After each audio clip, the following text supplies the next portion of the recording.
Lista 5, exercício 1. Duas espiras condutoras conduzem correntes iguais e na mesma direção, como mostra a figura. Olhando na direção do eixo de simetria, de cima para baixo, as correntes estão em sentido anti-horário.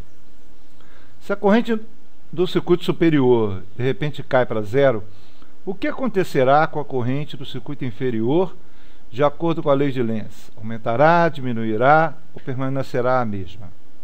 Explique. Bem, a ideia é a seguinte: a gente tem uma espira, essa espira passa corrente, essa corrente vai variar no tempo. Esse que está falando, de repente cai para zero, significa que ela tinha um valor e vai para zero, então ela diminui no tempo. Ora, uma espira, quando ela passa corrente, dessa forma, ela gera campo magnético em todos os pontos do espaço. Esses campos magnéticos são linhas fechadas. Com relação a essa espira especificamente, as linhas de campo são desse jeito, quer dizer, são mais concentradas aqui no meio e mais rarefeitas do lado de fora, e são as linhas fechadas dessa forma. Quando a corrente varia no tempo, ela gera em todo o espaço campo elétrico.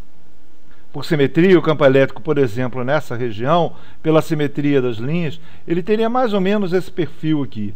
Ele tem campo elétrico em todos os pontos do espaço. Isso independe de eu ter ou não uma segunda espira nessa região. Se eu faço a corrente variar no tempo, eu vou fazer o campo magnético dela variar no tempo, e o campo magnético variando no tempo gera campo elétrico em todos os pontos do espaço.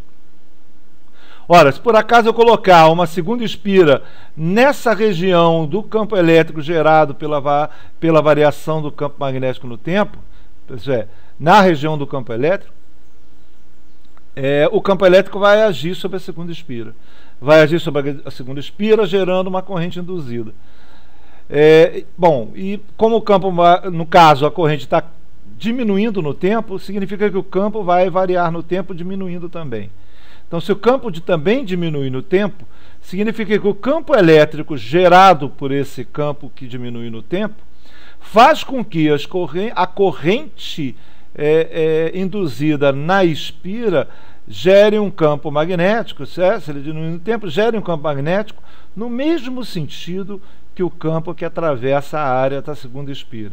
Ora, o campo que atravessa a área da segunda espira nessa região está de baixo para cima, desse jeito aqui. Então, o campo induzido é um campo também que vai ser de baixo para cima.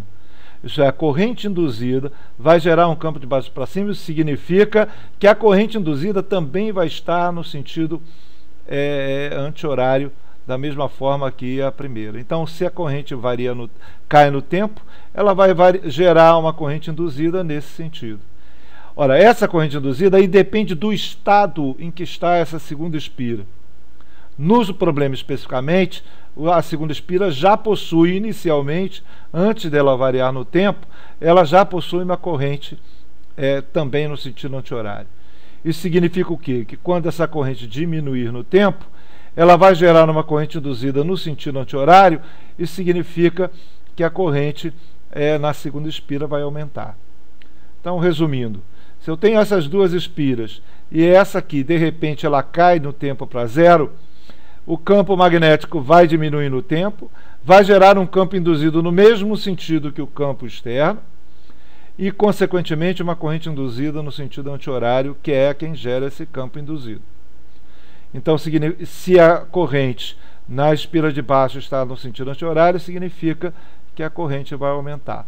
Então, quando eu faço essa corrente diminuir no tempo, ela faz a corrente de baixo aumentar no mesmo instante. É isso.